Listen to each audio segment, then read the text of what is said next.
Good morning. It's Christine Lee, procrastination coach, here with another segment on Facebook Live, and my two dogs are here again.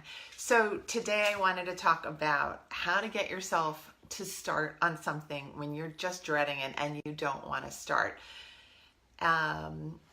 Let's see. This is a complaint that I hear all the time, and it's oftentimes a complaint I have myself, that there's something that needs to get done, there's no question, but the feelings and the motivation and the spirit of getting something actually to completion is just not there. So I thought it would be an important topic to talk about, because oftentimes once we've started a project, then none of us have any problems getting it to the finish line. But oftentimes we may leave a project undone and unaddressed for long periods of time, leaving us to feel really icky, really overwhelmed, really guilty, and really ashamed about the fact that we haven't been able to do that one thing that we needed to do to get ourselves to start. So I thought today I would just give you some quick tips for how to change your mindset and your strategy so that you can get going and save yourself that initiation stress. So the first tip is to remember to focus on what you want instead of what you don't want. Oftentimes, when we procrastinate, we are focusing on what we want to avoid. So we procrastinate because we want to avoid pain. We want to avoid difficulty. We want to avoid mental strain. We want to avoid having to be serious in our studies or in our work. We want to avoid that general sense of difficulty. But that's not the kind of thing that we should be focusing on. We should be focusing on what we actually want in the end. We want to be finished with our project. We want to feel accomplished. We want to feel like we've made some headway. We want to feel like we can do at least 15 minutes of a project before deciding that we're done for the day. So I want to coach you to think again about what you're aiming for in the positive, productive way, instead of what you're running from or what you're avoiding feeling, because it's often the feelings that get us stuck in the muck, and then we feel like we can't move, when really there's literally nothing stopping you from moving except your feelings, which are not tangible things. I mean, we feel them, but we can easily remove ourselves from the zone of our feelings by refocusing on what we have to do. So the second tip is to remember that everything you've ever achieved in your life, you achieved through small, continuous effort. And it may not look like that, but the car that's in your driveway, you didn't just kind of manifest it.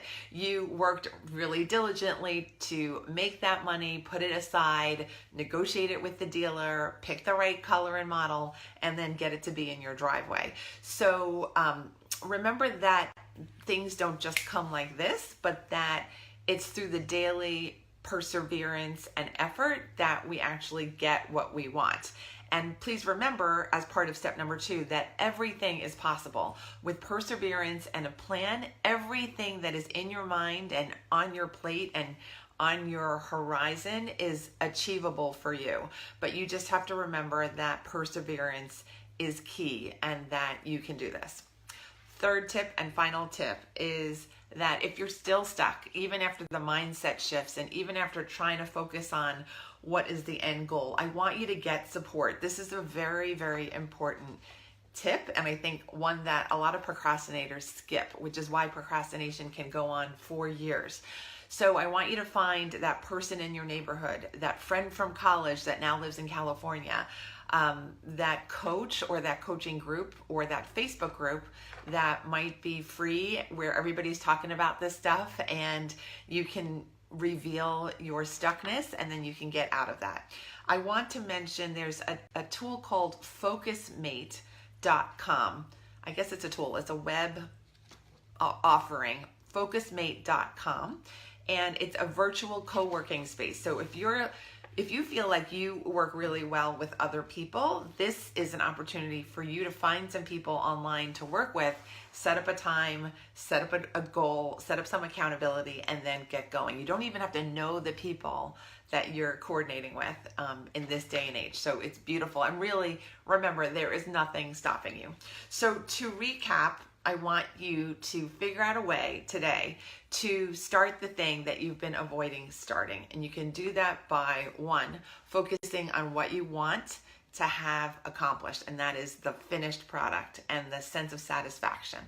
The second thing I want you to do is to remember that everything that you've ever achieved, you've done through small steps and consistent effort and perseverance.